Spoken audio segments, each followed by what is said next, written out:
All right, well, I'm back, and yeah, it's been a crazy week, man. We had tornadoes coming around everywhere, had flash floods.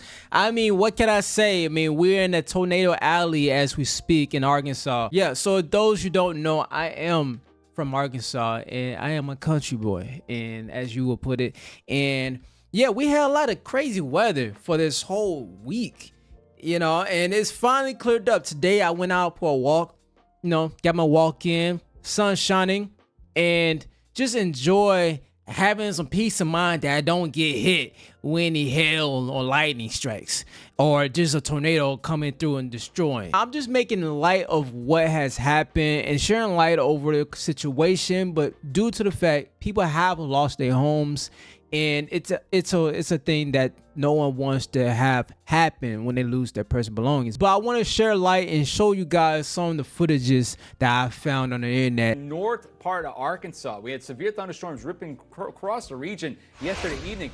Joining us live from Lake City, Arkansas, it's Fox Weather's Robert Ray. That's the tornado that we had. That's the footage, the video we're showing from Brandon Coppock. He got very close to that. Yes. This is scary, bro. I mean, I love watching tornadoes, but not close to me. Not in real life. I like to see them on footages, but if it ever comes to a time where it's hitting primary area, I just can't do it, bro. It's too scary. It's too godly. It's too huge. But look at the size of this thing. Yesterday evening, late in the evening hours, and man, oh man, that's what it looked like when it went through. Robert Ray is standing right where it happened. Wait till you see this, Robert. Oh my gosh. Oh. Exactly, Bob. And the thing is when we see the dynamics of that twister that Brandon caught and how dangerous and just remarkable it was to watch that live on Fox Weather, and then you see the impact live again on. I just want to show y'all. Look at this. The totality that this has had happen in this building, and had it picked up whatever it did and dropped it on this machinery and destroyed it. It's remarkable. Like, the destruction on this is crazy, and this weighs a lot for a twister of that size to do damage like that. Yeah, it was a big monster. Fox Weather. And we're talking. I'm gonna go ahead and play the rest of it. This is in Lake City, by the way, that he's in Arkansas. Yeah, it did a lot of damage through there when it touched down. It was an E4 tornado, and on top of that, I believe there were multiple tornadoes, not just here in Arkansas, but in Texas and other states, right? And by the way, if anybody affected, prayers out to y'all who's watching this. By the way, we're gonna look at some more clips, cool clips, just kind of give you an idea of all the stuff that happened. But I'm gonna just let it play a little bit more. I mean, look at all of this. This is heavy stairs and steel ripped apart. And look at these combines, these agriculture combines, and this truck. I'm just going to go underneath part of this truck, and Dean is going to follow me as this has been lifted up, unfortunately. But it shows you how intense this twister actually was. Oh, my God. That came in yesterday. Unbelievable devastation in this area. And, I want to tell you, this is the second time that this particular area has been hit since 2021.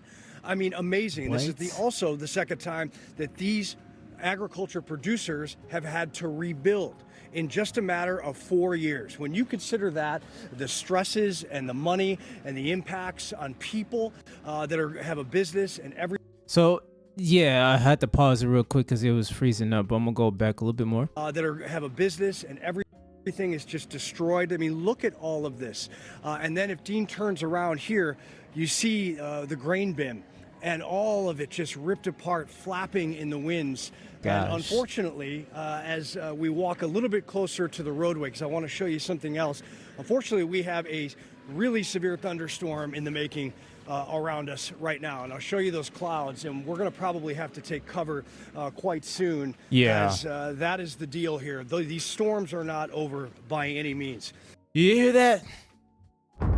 Storms are not over by any means, bro. We was getting hit left to right like it was a combo in around here, bro. I can't make this up. I was like, yo, when are we gonna be done?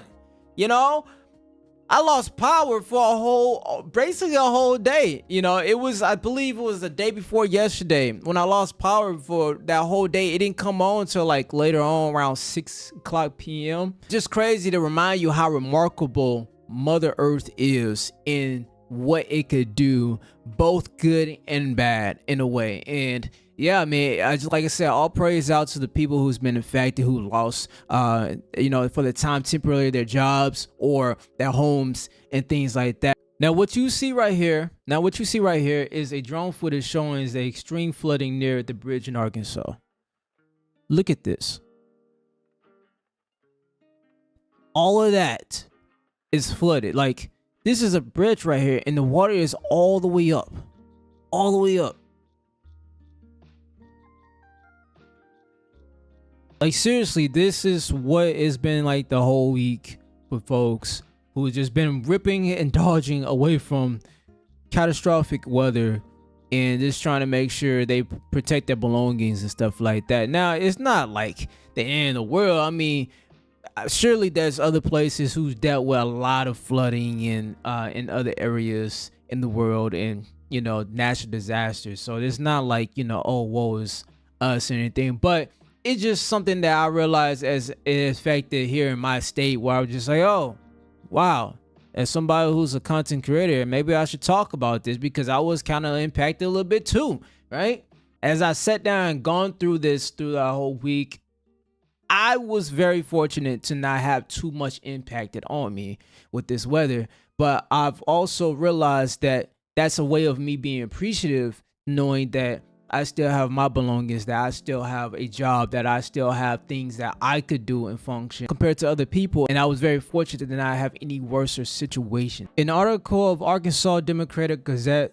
This is a severe storms presents across Arkansas, raising threats of floods, right? Right down here, you're going to see violent storms swept across Arkansas for the third day in a row on Friday, and forecasters warned that before the skies clear on Sunday, some parts of the state could see a total of 10 inches of rain.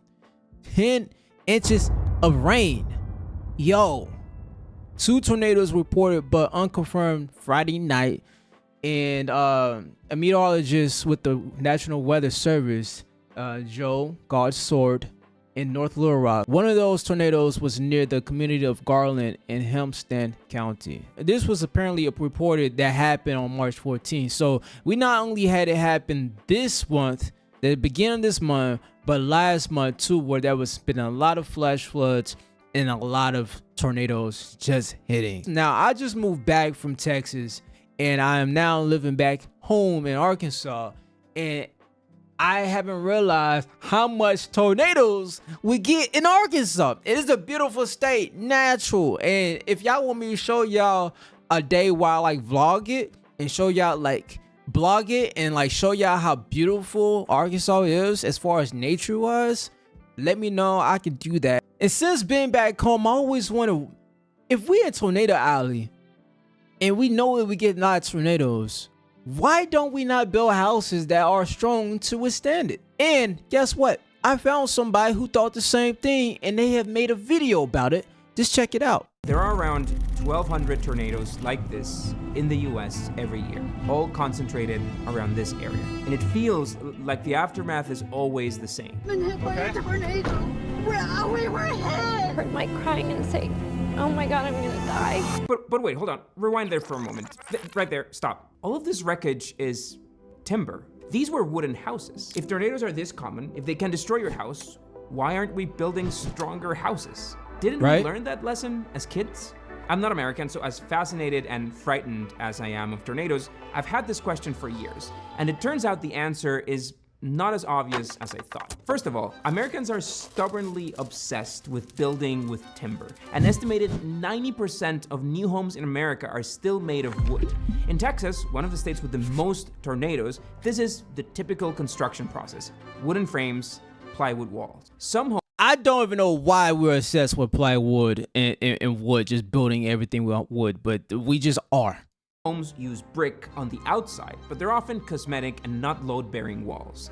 Tornado shelters are no longer a thing. 97% of new homes built in Texas, Oklahoma, and Arkansas don't have one. But Just move a few miles down to Ciudad Juarez, where the GDP per capita is half of Texas's. Most construction is concrete bricks. Study after study and real-life experiences have shown that concrete can withstand the debris of tornado, mostly without structural damage. So why use wood? Is it a cost problem? Is it a lack of materials? Turns out it's neither. This required me to geek through a few spreadsheets, though, and I'm gonna get to those in a sec. Here are two typical American houses. In 2023, an average 2,000 square foot home in the US with the usual timber framing construction cost around $250,000 to build. Meanwhile, the average concrete home would have cost around $350,000 or around 40% more. But by the way, there are tons of estimates of home building costs, some placing concrete homes almost at the same price as wooden homes, and this will, of course, vary significantly depending on what you pick. This balance got even closer post-pandemic with the rise of timber prices, some placing it as close as only 5% extra per square foot of construction to build your home in concrete. Okay, but even if concrete is more expensive, isn't the tornado protection worth the extra cost? That's why I would thought that, you know, you pay a little bit extra so that way you will have a home still, you know? An EF4, the second largest tornado in the scale, hits a home. It hits it with up to 200 mile/hour wind. The roof is often the first part to go. As wind enters through the broken windows or open doors, it increases the internal pressure of the home and creates the suction effect. And with the roof gone, walls, particularly those perpendicular to the wind's direction, are exposed to lateral forces that they are not designed to withstand. Also, tornadoes can hurl debris with incredible force. Objects picked up by a tornado become projectiles that can smash into homes, breaking windows and penetrating walls. A concrete home is protected against most of these factors, not to mention hurricanes or earthquakes, and they have better insulation, which translates to energy savings. It sounds obvious to me, so why aren't we doing it? Well, the thing is, the US has been building timber homes for a long, long time. Historically, humans have built houses using... That is the lousy ass excuse that why we should be building with lumber. That is lousy. Come on, man. Lives, people need lives. That livelihood is depending on their houses and stuff and being safe and structured, you know? Just keep going. Many different materials, but still, by the Middle Ages, urban European homes were already transitioning to stone and brick construction. But this never really happened in America. From traditional timber framing to balloon framing to finally platform framing, which is what we have today, timber has always been abundant in the US. It's cheap, it's fast, and Americans have been perfecting it for centuries. And this process is easy. Construction workers and contractors understand it, and they have a lot of experience, and people prefer building structures that they understand. I can barely put a nail on a wall, but many Americans feel comfortable making renovations or repairs on wooden homes. And well, poured concrete or concrete block homes have completely different care requirements. There's also resale value. A dome home, while resistant to many disasters, it's not for everyone. But even normal-looking concrete homes tend to be harder to sell, mostly because home buyers are not used to the design and the maintenance of, well, the material that most people use. Let's put all of this in a scale. I get why wood makes sense. But to me, survive a tornado is enough to tilt the scale over, though most Americans would seem to disagree. In part, that's because as scary, common, devastating, as clickbaity as tornadoes might be, the odds of a tornado hitting your home are very, very low. Yes, that is true. And I thought about it. It's like, okay, the odds of a tornado hitting your home is very low for the cause and the stress of, you know, the builders having to try to make that as far as concrete homes or brick homes that are made with good structure to withstand something that might not be as ideal of happening frequently, you know.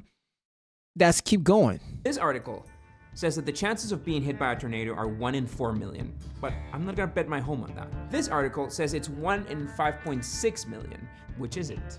This 1986 paper says that the highest probability area is in central Oklahoma, and there's a 1 in 1.6 million chance of your home being hit by a tornado. So I asked ChatGPT, I asked it to run this math for me, and it landed at a 1 in 4.1 million probability of being hit by a tornado in an 80-year lifetime while living in the US tornado alley. Either way, may it be 1 in 12,000 or 1 in 4 million, it's too damn high, if you ask me. But many people in tornado areas don't feel tornadoes like I do. Here in the Midwest, you have. No, don't say that. I love tornadoes. I love looking at tornadoes, but I fear them. Okay, I fear them. I've seen a couple of them when they was trying to form, but they luckily went away. Okay, no. We fear tornadoes sometimes too. Have tornado warnings, and you take cover all the time. You guys ever been through a tornado before? I've never seen one in my life. No part of me thought that we wouldn't be safe. This map shows the average number of days in a year when each of these areas experiences a tornado within 25 miles of any point. For most of Tornado Alley, it's under 1 day a year. People go entire lifetimes without seeing a tornado, so it's definitely not the imminent danger that we outsiders perceive it to be, or that the news suggests it is. Still, if you're the one in 4,199,916 odds of getting hit, insurance is gonna cover it. And it turns out that mentality is exactly the root of this predicament. Let's say that we go out and build one of those. Yeah, that's when you know I'm not a homeowner yet, because I forgot about that. Yeah, insurance will cover it. Yeah, it's fine. Insurance, insurance. I have insurance on my home. It'll cover it all. Like if it gets wiped out, cool. I get an insurance to pay me out, and then I'll go build another one. Yeah, I forgot about that. Yeah, it's okay. America, yeah. Those houses that we discussed earlier, a 2,000 square foot home. If we build it with wood, we're gonna pay around $284,000 to build it. And if we build it in concrete blocks or ICF, it'll cost around $350,000. Assuming that we cover a 20% down payment for both homes, here's what we'll end up paying in mortgage interest. And then of course, most certainly, you have to insure it. And I really do mean that you have to insure it. Not insuring your home is as unthinkable in the US as living without health insurance. Yeah. If you owe part of your home to the bank, you need insurance. And around 60% of US homes currently have a mortgage on them. Plus, the US is one of the most litigious countries in the world. Americans love lawsuits. You don't want to risk a lawsuit from your tenant or from your neighbor or for some random reason like your dog biting someone or a tree falling over your neighbor. Having an uninsured home in the US is like a lawsuit waiting to happen. Only 7.4% of homes in the country are uninsured, compared to, for example, 25% of homes in the UK that don't have insurance. Not getting insurance isn't even an option. Let's add it to the equation. The average premium in Texas is $4,300, and we're gonna use that for wooden homes. The premiums for insuring a concrete home can be around 25% lower because it's a safer home. But okay, let's add that to the adjustment, which makes premiums similar despite the higher construction cost and the higher dwelling coverage. Not accounting for repairs or maintenance or potential power savings, living in a wooden home for 30 years will cost you around $572,000, while on a concrete home, it'll cost you around $746,000. God. Let's assume a $1,000 standard deductible. Essentially, you could have 10 tornadoes hit your house and have to rebuild it time again 10 times. And it's still cheaper to keep the wooden home. And that is the point of this whole thing. Oh, wow. Concrete just makes no financial sense for Americans, even those living in the Tornado Alley. Oh, wow. So is that it? In the end, building a tornado-proof home, like insurance, is a question of odds. You can save a few $100,000 and build a bigger house, or you can build a safer, albeit smaller, one like the third pig did.